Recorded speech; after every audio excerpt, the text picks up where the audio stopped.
ଯୁଗ୍ମ ବା ଅଯୁଗ୍ମ। ଆମେ ସଂଖ୍ୟାଟିକୁ ଦେଖି କେମିତି ଜାଣିବା? ଆମେ ତ ଜାଣିଛୁ ଯେ ଯୁଗ୍ମର ସଂଖ୍ୟା କ'ଣ? ଯୁଗ୍ମ କହିଲେ ଆମେ କ'ଣ ବୁଝୁ ନା ଯେଉଁ ସଂଖ୍ୟା 2 ଦ୍ୱାରା ବିଭାଜ୍ୟ ସେ ସଂଖ୍ୟାକୁ ଆମେ ଯୁଗ୍ମ କହିଥାଉ ଏବଂ ଯେଉଁ ସଂଖ୍ୟାଟି 2 ଦ୍ୱାରା ବିଭାଜ୍ୟ ନୁହଁ ସେ ସଂଖ୍ୟାଟି ଅଯୁଗ୍ମ। ତାହେଲେ କ'ଣ ଆମକୁ ସବୁବେଳେ ଖାତା କଲମ ଧରିକି ସଂଖ୍ୟାଟିକୁ ଭାଗ କରିବାକୁ ପଡ଼ିବ କି? ନାହିଁ। ତ ତାର ସହଜ ପ୍ରଣାଳୀ କ'ଣ ନା ସେ ସଂଖ୍ୟାଟିକୁ ଆମେ ଦେଖି କେମିତି ଜାଣିପାରିବା ଯେ ସେ ସଂଖ୍ୟାଟି ଯୁଗ୍ମ କି ଅଯୁଗ୍ମ ବୋଲି? ନା ଯେଉଁ ସଂଖ୍ୟାର ଏକକ ଘରରେ 0 2 4 6 8 ଥାଏ ସେ ସଂଖ୍ୟାଟି ହେଉଛି ଯୁଗ୍ମ। ଆମେ ସେ ସଂଖ୍ୟାଟିକୁ ଦେଖୁ ଦେଖୁ ଜାଣିଦେବୁ ଯେ ଏଟା ହେଲା ଯୁଗ୍ମ ସଂଖ୍ୟା ବୋଲି। ଆଉ ଅଯୁଗ୍ମ କ'ଣ?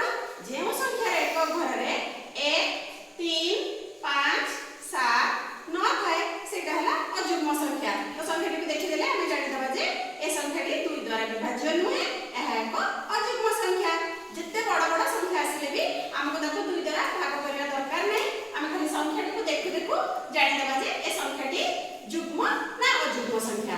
ଯେମିତିକା କି ଗୋଟେ ସଂଖ୍ୟା ଧର ଆସିଲା 2560।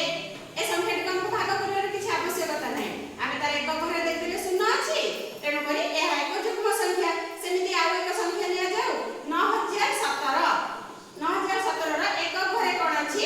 7 ଅଛି। ତ ଏକ ଘରେ 7 ଅଛି ମାନେ ମୁଁ କହିଥିଲି ଯାହାର ଏକ ଘରେ 1 3 5 7 ନଥିବ ତାହା ଏକ ଅଯୁଗ୍ମ ସଂଖ୍ୟା। ତ ତେଣୁକରି ଏହା ଏକ ଅଯୁଗ୍ମ ସଂଖ୍ୟା। ଅଯୁଗ୍ମ ସଂଖ୍ୟା ମାନେ ସେଟା କ'ଣ 2 ଦ୍ୱାରା ବିଭାଜ୍ୟ ନୁହଁ। ତ ଆମେ ଜାଣିପାରିବା ନା ସଂଖ୍ୟା ଦେଖିକି। ତ ଯଦି ତମମାନଙ୍କୁ ଏଗୁଡ଼ା ଲେଖିବାର ଅଛି ତ ଏଥିରୁ ଲେଖି ନେଇକି ରଖିପାର ଆଉ ତାକୁ ପରବର୍ତ୍ତୀ ପର୍ଯ୍ୟାୟରେ ବୁଝିକି ପୁଣି ପାଠକୁ ଇଏ କରିବ।